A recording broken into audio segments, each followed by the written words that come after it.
कांग्रेस के प्रमोद जैन भाया की बड़ी जीत ने राजस्थान की राजनीति में नया संदेश दिया है। भले ही एक सीट पर उपचुनाव हुआ, लेकिन इस चुनाव में बीजेपी कांग्रेस के साथ दूसरे राजनीतिक दलों के नेताओं की साख दांव पर रही। गहलोत, वसुंधरा राजे, भजनलाल शर्मा सरकार और बागी नरेश मीणा के लिए इस चुनाव के नतीजों के अलग अलग कई मायने हैं। रिपोर्ट देखिए। जीत का श्रेय जनता को है। मेरी जो जनता विधानसभा देवतुल्य जनता है। सूबे की सियासत में अंता चुनाव के नतीजे ने सर्द मौसम में सियासी पारा गर्मा दिया है। त्रिकोणीय मुकाबले में कांग्रेस के प्रत्याशी प्रमोद जैन भाया ने अंता का ताज अपने सिर पर बांध लिया। प्रमोद जैन भाया ने अंता से तीसरा चुनाव जीता।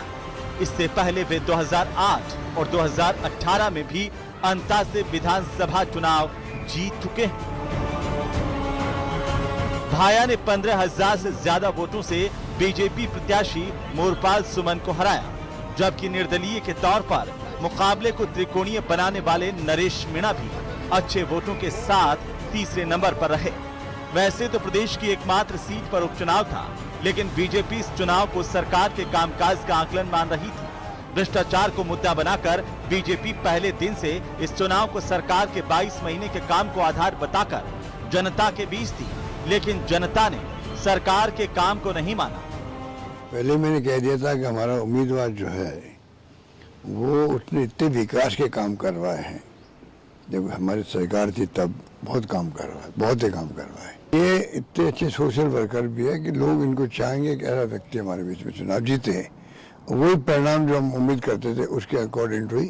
ये प्रमाणित हो गया है कि राजस्थान की जनता इन पर्चियों से अपने आप को ठगासा महसूस कर रही है। इनकी कोई योजनाएं नहीं है, इनका कोई धरातल पे काम नहीं है। जनता इनसे नाखुश है और ये प्री टेस्ट था इस 2028 का, और इसके अंदर अंता की जनता ने ये साबित कर दिया कि हम कांग्रेस सरकार की जो योजनाएं थी वो अच्छी थी।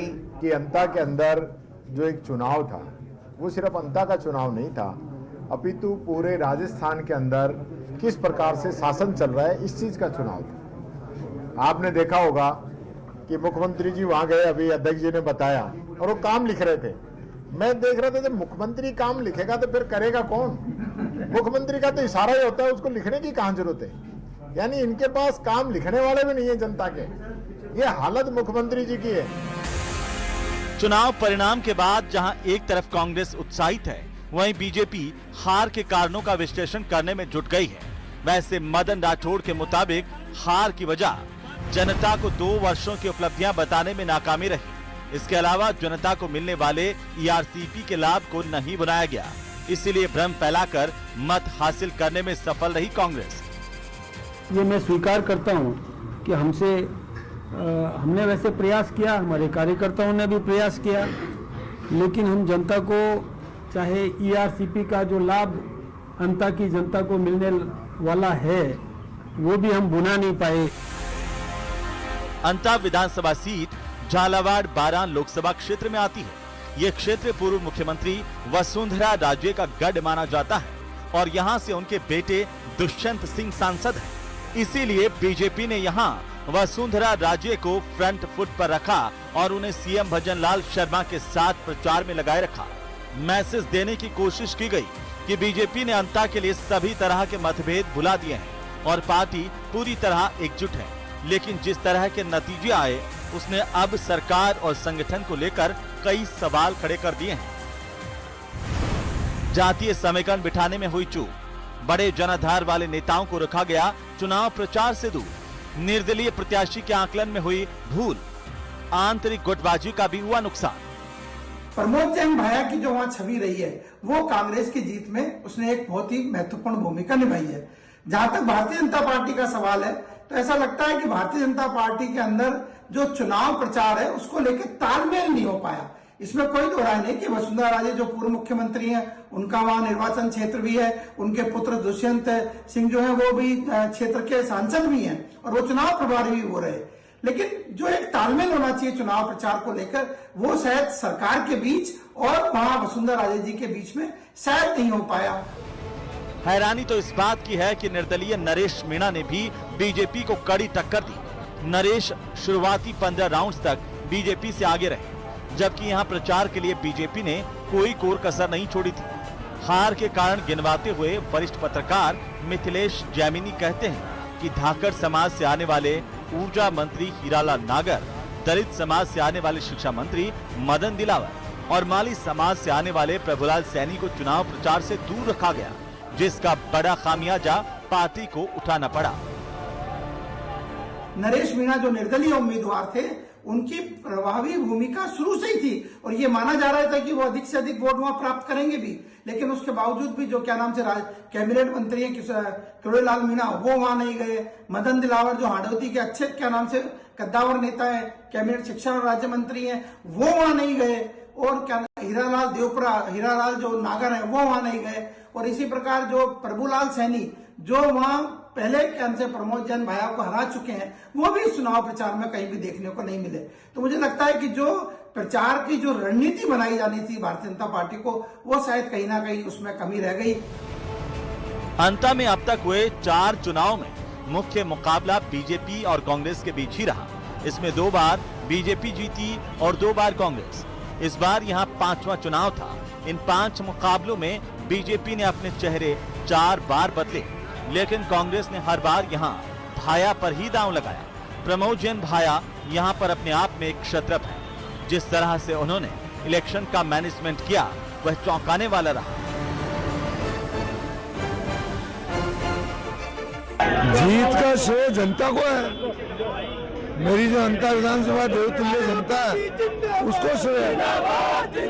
और कांग्रेस के हमारे शीर्ष नेतृत्व सभी नेताओं ने एकजुट होकर जो मुझे आशीर्वाद दिया, उनको भी मैं सैल्यूट करता हूं, नमन करता हूं। जनता ने सरकार के कामकाज को आधार मानकर जनादेश दिया, तो आने वाले समय में इसका असर भी दिखाई देगा।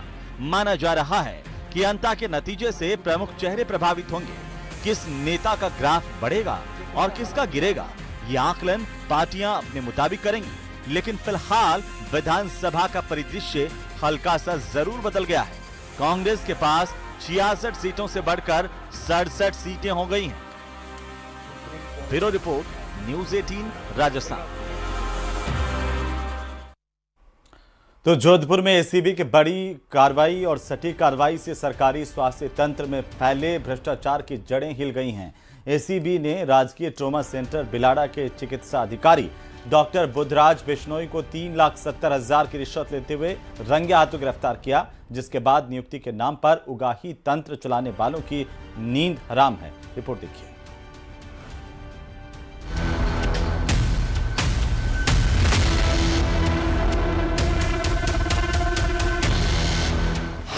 करप्शन पर जीरो टॉलरेंस की नीति बरकरार।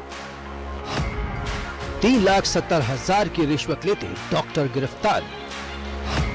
नौकरी बेचने का खेल, एसीबी ने कैसी डाली नकेल। कहते हैं कि पढ़ाई लिखाई कभी नैतिकता का पैमाना नहीं हो सकती। अगर पढ़ाई लिखाई से ही व्यक्ति नैतिक और आदर्शवादी मूल्य हासिल करता, तो एसीबी के हत्थे धरती का भगवान कहे जाने वाले डॉक्टर नहीं चढ़ते। रिश्वतखोरों को सलाखों के पीछे भेजने के लिए एसीबी की टीम मुस्तैद है। एक के बाद एक कार्रवाई हो रही है। भ्रष्टाचारियों पर नकेल कसी जा रही है। ये हम नहीं कह रहे, बल्कि तस्वीरें इस बात की तस्दीक कर रही हैं। कुछ दिन पहले एसीबी को एक शिकायत मिली। शिकायत के सत्यापन के बाद जोधपुर एसीबी ने जिस कार्रवाई को अंजाम दिया, उससे सूबे का हर बाशिंदा चौंक गया। एसीबी ने राजकीय ट्रॉमा सेंटर बिलाड़ा के चिकित्सा अधिकारी डॉक्टर बुधराज बिश्नोई को 3,70,000 रुपए की रिश्वत लेते रंगे हाथों गिरफ्तार किया।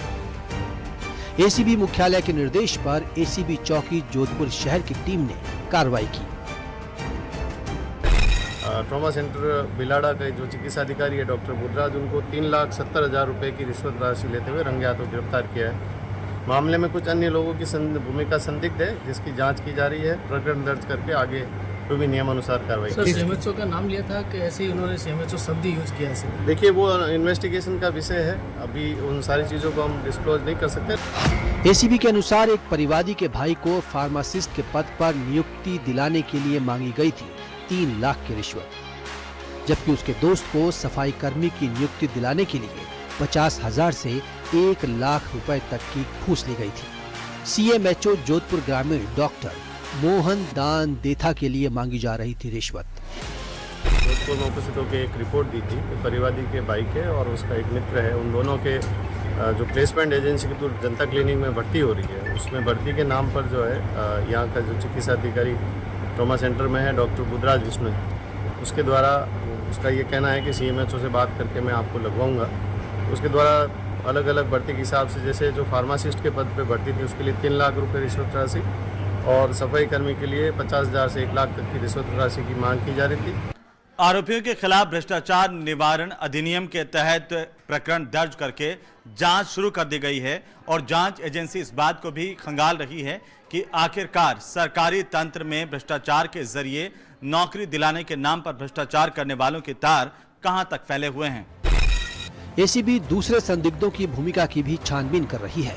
इससे पहले प्रदेश के सबसे बड़े इंस्टीट्यूशन SMS हॉस्पिटल में भ्रष्टाचार के मामले में पकड़े गए न्यूरो सर्जरी विभाग के अध्यक्ष डॉक्टर मनीष अग्रवाल के मामले में ACB की जांच ने चौंकाने वाले खुलासे किए थे। Bureau report, news 18।